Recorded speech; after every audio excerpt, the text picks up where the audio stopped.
This video is sponsored by Surfshark. When I was a kid, I always dreamt of making my own gummy candy. And today, we're making this childhood dream come true. We're making gummy bears. Or let's say I spent the last 3 weeks trying to figure out how to make gummy bears. Because while making gummies is quite easy when you know how, it's the how part that is actually the challenge. And to be clear, there are plenty of recipes online, but most of them result in gummy bear shaped jelly, which is definitely not what I'm looking for.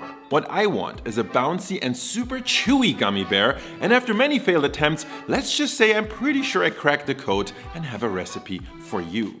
And so, without further ado, you'll find all the exact ingredient amounts in the video description below, but it's the method that really matters. First of all, we're gonna need gelatin, a crucial ingredient in gummy candy making. It's what gives them their signature elastic texture. And before you ask in the comments, unfortunately, agar-agar or other plant-based alternatives have really not worked for me at all, and believe me, I tried. So for this method, gelatin it is, sheet gelatin to be specific. And one of our first steps will be to cut it up so we can fit it in a food processor and blend it into a powder. I know, you can just buy pre-ground powdered gelatin, which does work, but sheet gelatin gives you much cleaner and more reliable results. So why are we grinding it at all then? Fair question. It's all about hydration. Gelatin needs to be rehydrated or bloomed in water first, and if you grind it up, you can get away with a lot less water, which is important. Spoiler alert, this is the key to success, keeping the hydration in this recipe as low as possible, but more on that in a second. This is the reconstituted gelatin you'll end up with, which you want to set aside for now while we work on our second crucial ingredient, sugar. We basically want to turn it into candy, for which we'll mix it with some water and start melting it on medium heat. For this step, you're going to need a thermometer. A candy thermometer is perfect, but a regular one will also do the trick. You only want to stir a little bit and very gently for even heating, and as soon as your sugar hits around 115 degrees Celsius, you can take it off the heat. Here's the thing, the further you cook your sugar, the more moisture will evaporate and the firmer or harder your candy will be. Here's a test batch where I heated the sugar to 135 degrees and the resulting gummy feels almost rock hard until you actually begin pulling it apart. Surprisingly, it not only stretches but even retracts, and if you're like me, that's actually a pretty desirable texture. Chewy gummies are awesome. So what's the downside? The sugar syrup will be so thick and sticky that it's going to be virtually impossible to get it into a little gummy bear mold without some kind of industrial grade nozzle. After countless fails, I feel pretty confident in saying that for home gummy making, the sweet spot is between 115 and 120 degrees Celsius. The next ingredient we're gonna need is glucose, and this is what glucose looks like. It almost feels like it's not even moving, but it actually is. It's just extremely thick. It's not really pourable, so what you want to do is just go in there with your wet hand and just give your best. I'm adding it straight into our hot sugar syrup, which I put directly on my scale with a heat-proof pad in between. That's the only way we can weigh our glucose, really. And you want that sugar hot so we can mix in the glucose easily. Now, you might be wondering, do I really need to buy glucose, and why? The good news is you can use corn syrup or this rice syrup, very thick, that I found, which works just as well. You could even do honey if you like the taste, but you do want to use one of those so-called inverted sugars. I don't want to get too sciencey here, but it's really important for the texture and lifespan of your gummies. Here's what I mean. This is a test gummy I made with glucose, and it's about a week old. Looks like new. This, on the other hand, is a gummy I made where I replaced glucose with more sugar, and check out how weird it looks after a week. I mean, I used a different color, but it's about the surface where you can see the sugars recrystallizing. So if you're serious about making gummies, please use glucose, corn syrup, or another inverted sugar. Now, once your glue has fully dissolved into the sugar syrup, it's time to add in our gelatin. And because we kept the hydration super low, this might feel a little awkward in the beginning, but if you keep stirring, it'll eventually come together. Keeping your pan on the stove on the lowest heat possible is very helpful here, and if you still feel things are just out of control, you can add 1 or 2 tiny splashes of water, but do take it easy. A little will go a very long way. Once your mixture feels smooth enough, you want to briefly rest it, and you'll notice how a lot of bubbles will form on the surface. Those bubbles will not disappear and eventually end up inside of your gummies unless you get rid of them. And the right time for that is definitely right now. Just skim them off with a spoon. Now, while your mixture is still nice and warm, you want to divide it into squeeze bottles or little measuring cups.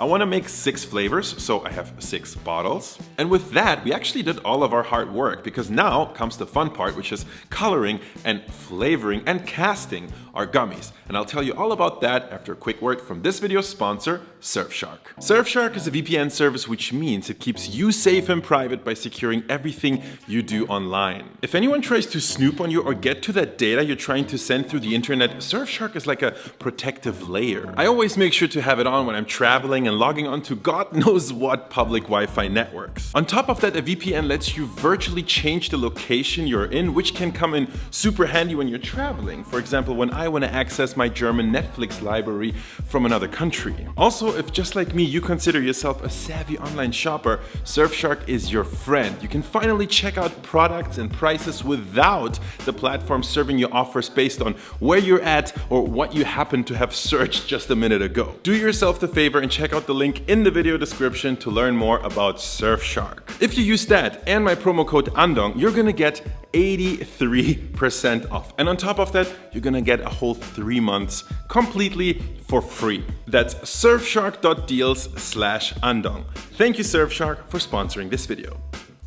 So our squeeze bottles are filled with, let's call it raw gummy candy syrup. And by the way, if you're wondering what those brown spots are, that's just some accidental caramel that formed as we were making the syrup. To flavor or color your gummies, you're definitely gonna need aroma extracts and food coloring just like these. I did try using fruit juice, but the overall amount of liquid in this recipe is so low that you can barely taste anything. Therefore, I add a few drops into each bottle. I'm doing strawberry, green apple, lemon, tangerine, pineapple, and a mystery blueberry woodruff thing, by the way. Also, I actually forgot to add citric acid before.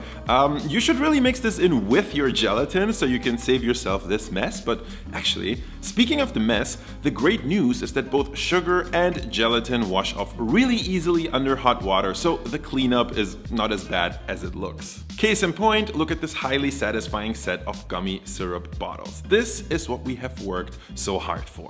Only thing is, as these are cooling down, they are beginning to set and harden. Look at this lid, for example, which is already clogged.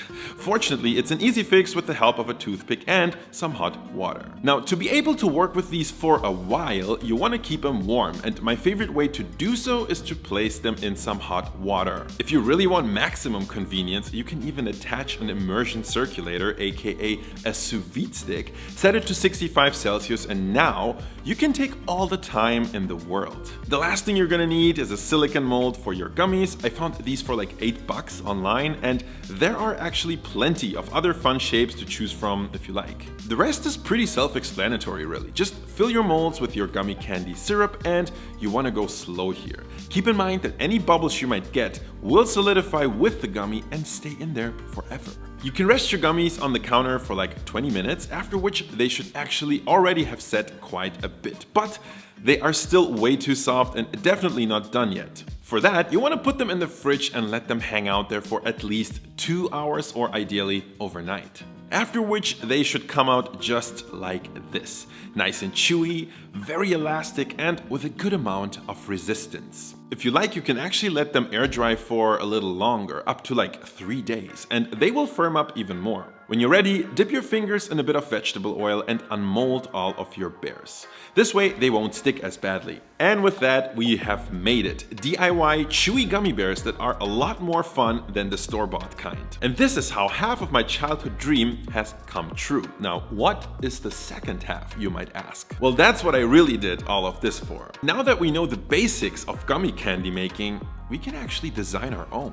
I mean, I really don't see why everybody loves the bears so much. To me, they are like the most boring of all gummy candies. So in a future video that's coming very soon, I really want to play a lot more with shape, flavor, and branding. I hope you're subscribed so you don't miss it. And with that, thank you so much for watching. Happy gummy making, and I'm gonna see you in the next one.